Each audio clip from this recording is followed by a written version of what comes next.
सौ सुनार की एक लोहार की हिंदी कहानी। मानव की शादी साक्षी से हुई थी। मानव गांव में रहता था। उसके पिताजी की खाद और खेती के सामान की दुकान थी। मानव के दो और छोटे भाई थे, अमर और अभिजीत, और एक छोटी बहन थी, सुकन्या। मानव भी अपने पिताजी के साथ दुकान पर ही बैठता था। मानव के दोनों छोटे भाई अमर और अभिजीत अभी पढ़ रहे थे और सुकन्या की शादी खोजी जा रही थी।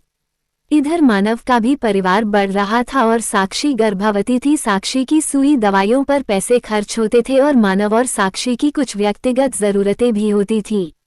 लेकिन मानव के पिताजी दुकान से मानव और साक्षी के लिए पैसे देने में हमेशा आनाकानी करते थे। उनके हिसाब से घर का खर्च वही चला रहे हैं, तो मानव को पैसों की क्या जरूरत। और वैसे भी दुकान अभी कुछ खास अच्छी नहीं चल रही। उनके 3 बच्चे और हैं और अभी सबसे पहले बेटी की शादी जरूरी है। मानव को समझ में नहीं आ रहा था कि दुकान तो अच्छी खासी चलती है, अच्छा खासा पैसा आता है, फिर भी पिताजी ऐसा क्यों कर रहे हैं।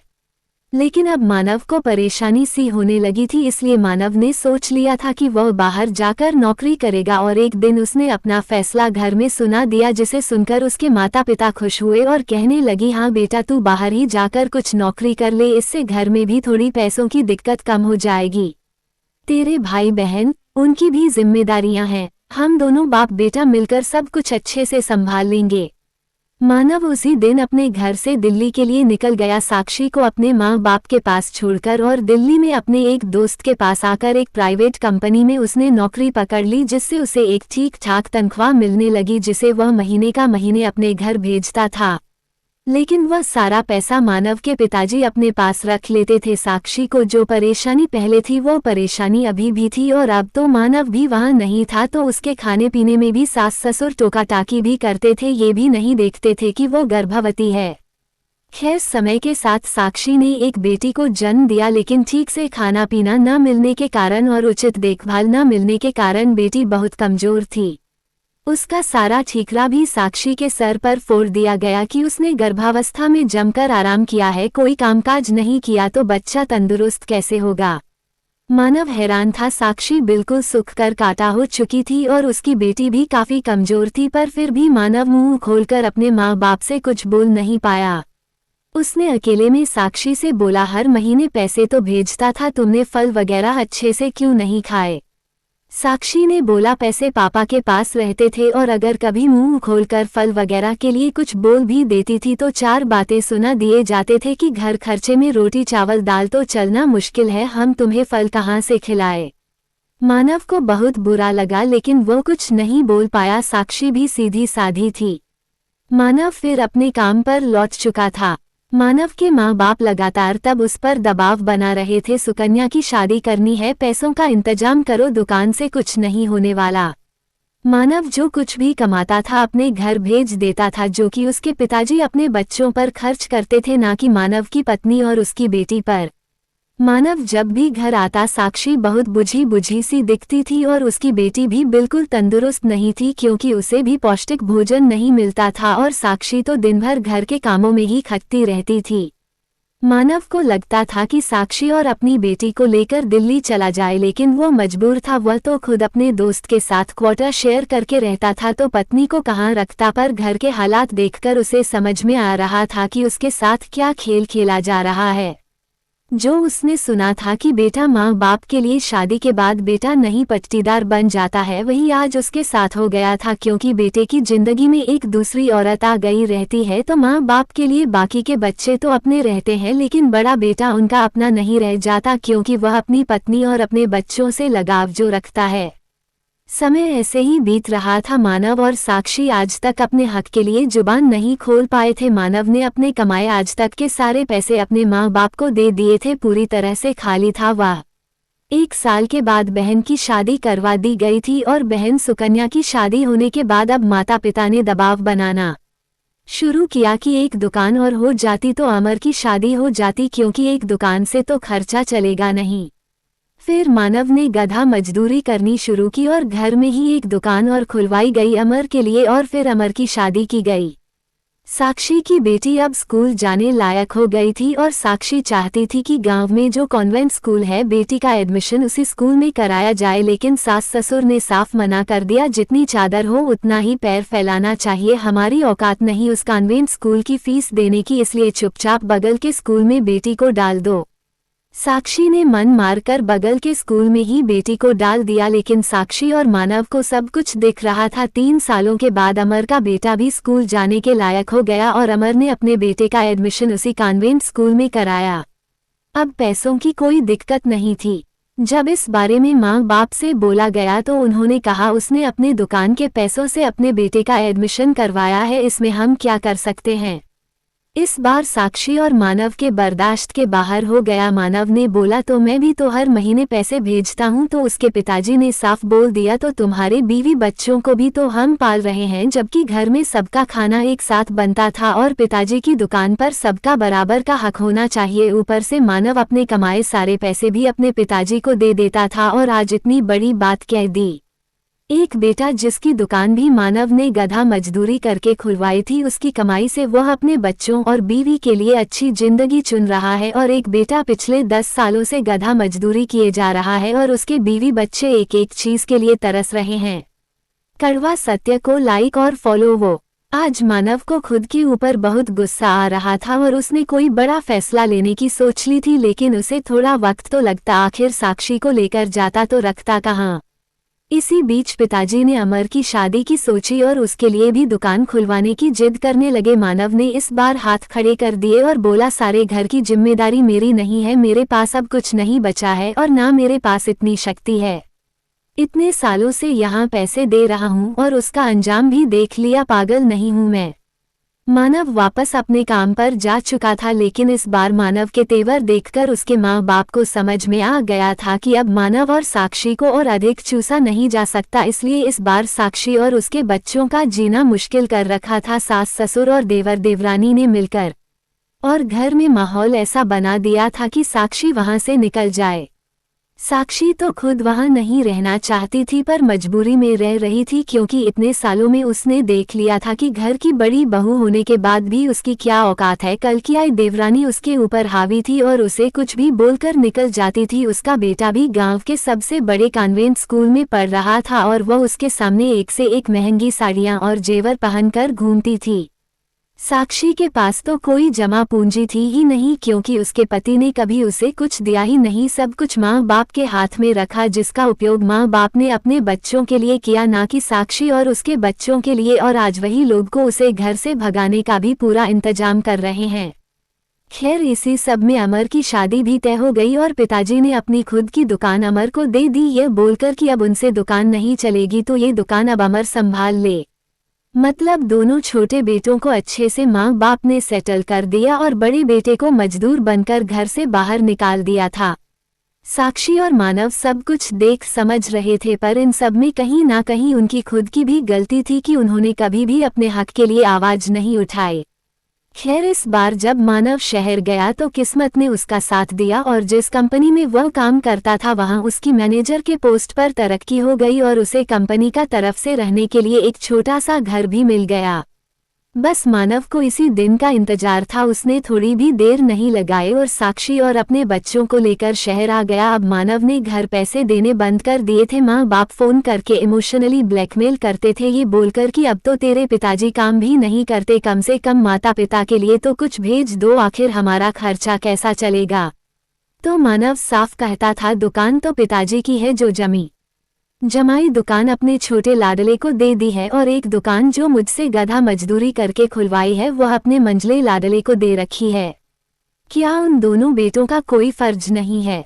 क्या वह 2 बेटे मिलकर भी माँ बाप का खर्चा भी चला पा रहे हैं? और पापा की दुकान कितनी अच्छी चलती थी यह बात मुझसे अच्छा कोई नहीं जानता, और पापा के पास अच्छी खासी सेविंग पड़ी है बैंक में, यह बात भी मुझे अच्छे से पता है। तो मुझे इमोशनली ब्लैकमेल करने की कोशिश आगे से मत करना। माँ बाप को समझ में आ गया था कि अब मानव उनके झांसे में आने वाला नहीं है, इसलिए अब बातचीत लगभग बंद हो चुकी थी। मानव का दिल टूट चुका था, वजह थी पिछले 10 सालों में जो कुछ भी हुआ था उसके साथ।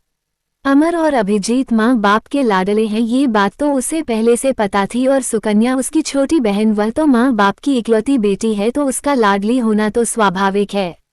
लेकिन मानव माँ बाप उसके साथ कोई विशेष लगाव नहीं रखते थे, खास करके उसकी शादी होने के बाद से। पता नहीं माँ बाप ऐसा क्यों करते हैं।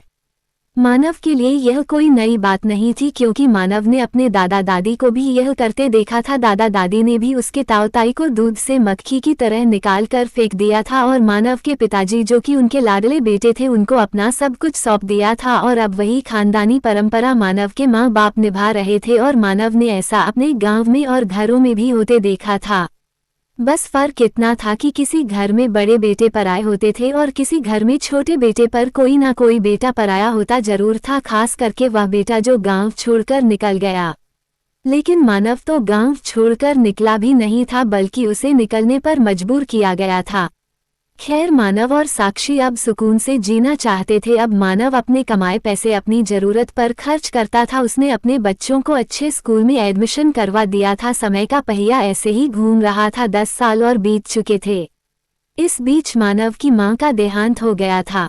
मानव और साक्षी गांव गए थे। सारा क्रियाकर्म हो जाने के बाद मानव ने जानबूझकर मां के गहनों की बात उठाई थी, तो पिताजी ने बोला था, हमारी जिम्मेदारी तो निभानी नहीं थी, गहनों की बहुत फिक्र है तुझे।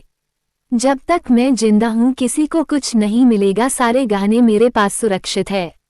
मानव चुपचाप शहर आ गया था, क्योंकि उसे पहले भी कुछ नहीं मिला था और उसे आगे भी कुछ नहीं मिलने की उम्मीद थी। कुछ समय के बाद पिताजी का भी देहांत हो चुका था।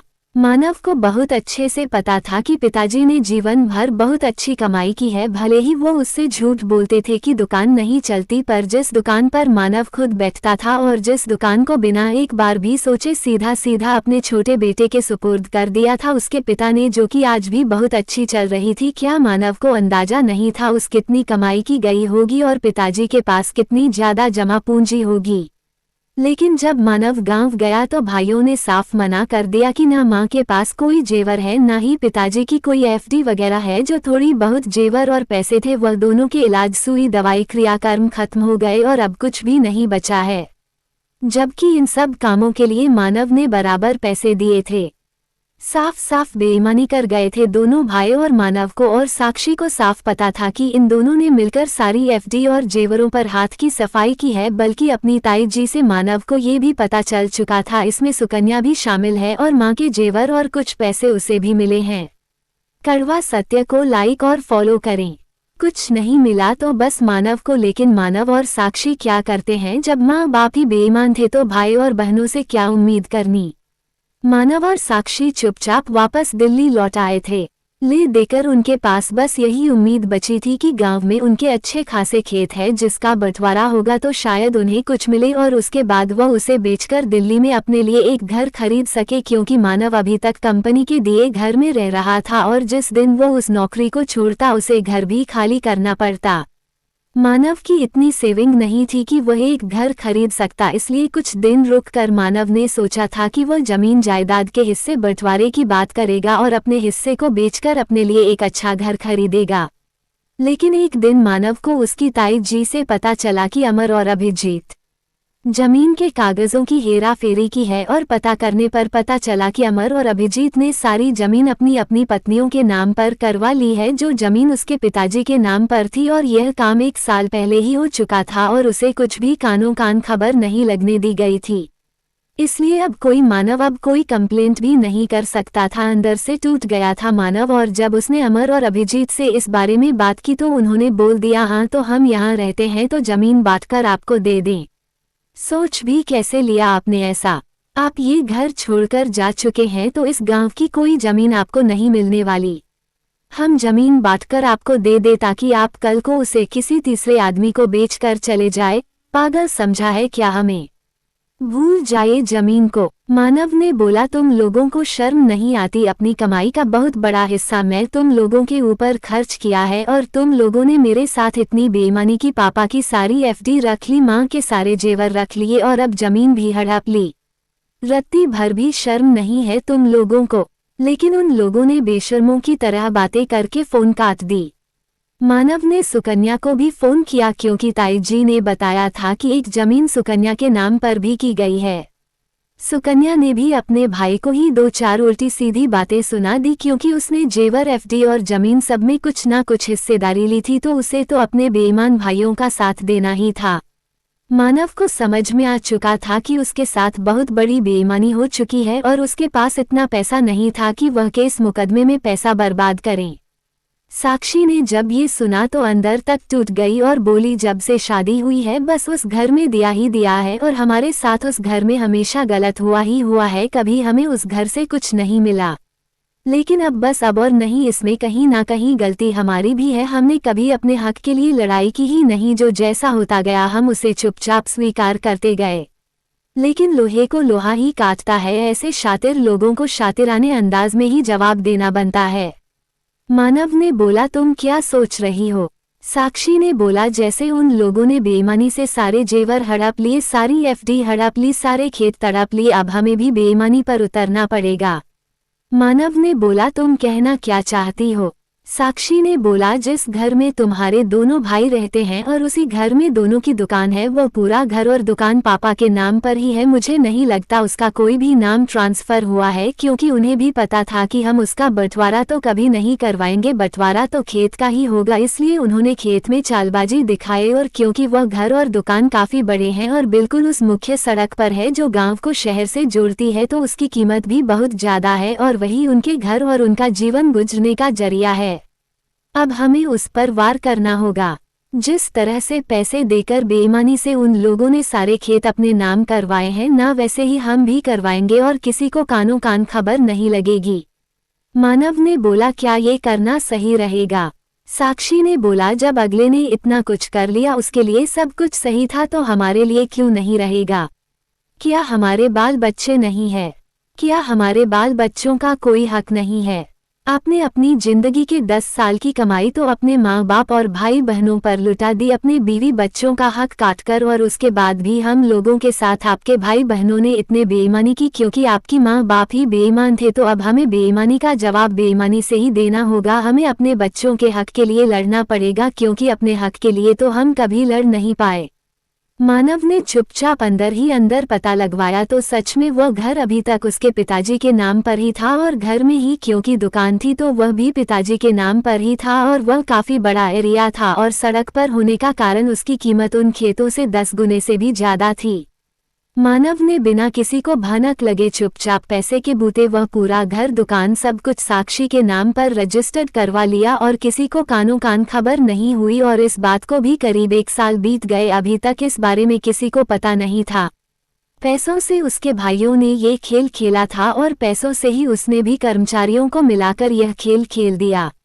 1 साल के बाद एकाएक साक्षी ने वहां पर फोन किया और बोला, मेरा घर और दुकान चुपचाप खाली कर दो, वरना मैं पुलिस लेकर आऊंगी। अपना घर और दुकान खाली करवाने सुनकर उसके देवर और देवरानी हैरान हो गए और बोले, दिमाग ठीक है आपका?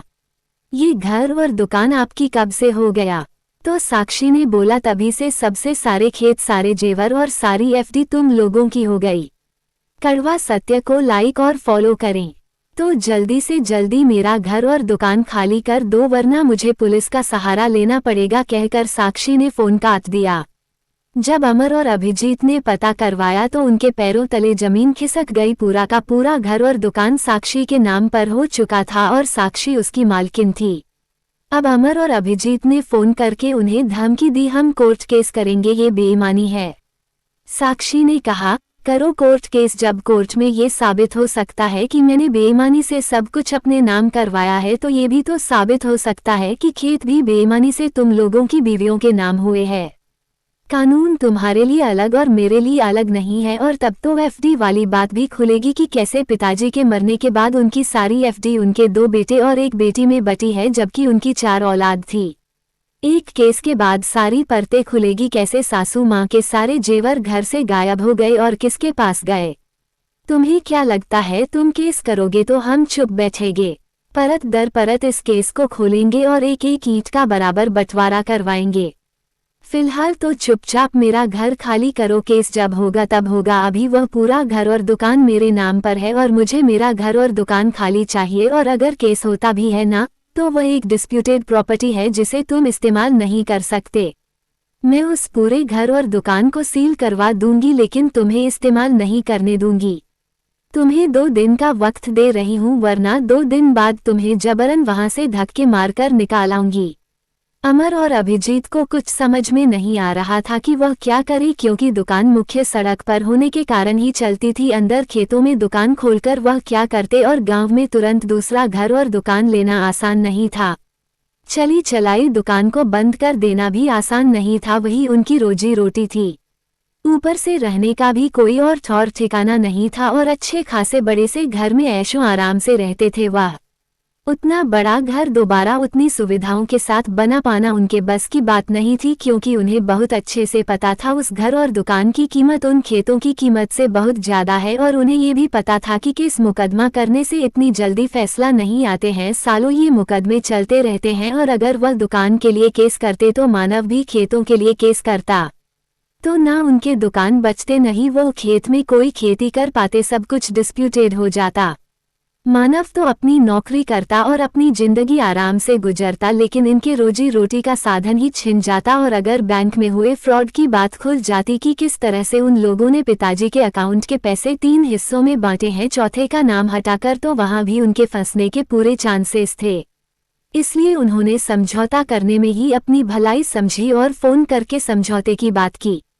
मानव ने साफ बोला, समझौता एक शर्त पर होगा कि सब कुछ बराबर बराबर बटेगा, एक एक ईंट बराबर बराबर बटेगी। साक्षी ने भी बोला, सासू माँ के कितने जेवर थे, क्या थे, मैंने सब देखा है, सारे जेवर पहले बराबर बराबर बांटे जाएंगे। और मानव ने बोला, पापा ने दुकान से कितनी कमाई की है मुझे बहुत अच्छे से पता है, क्योंकि मैंने भी उस दुकान को चलाया है। तो पापा के पास अंदाजन कितने पैसे होंगे मुझे बहुत अच्छे से पता है, और बैंक का रिकॉर्ड से तो पता चल ही जाएगा।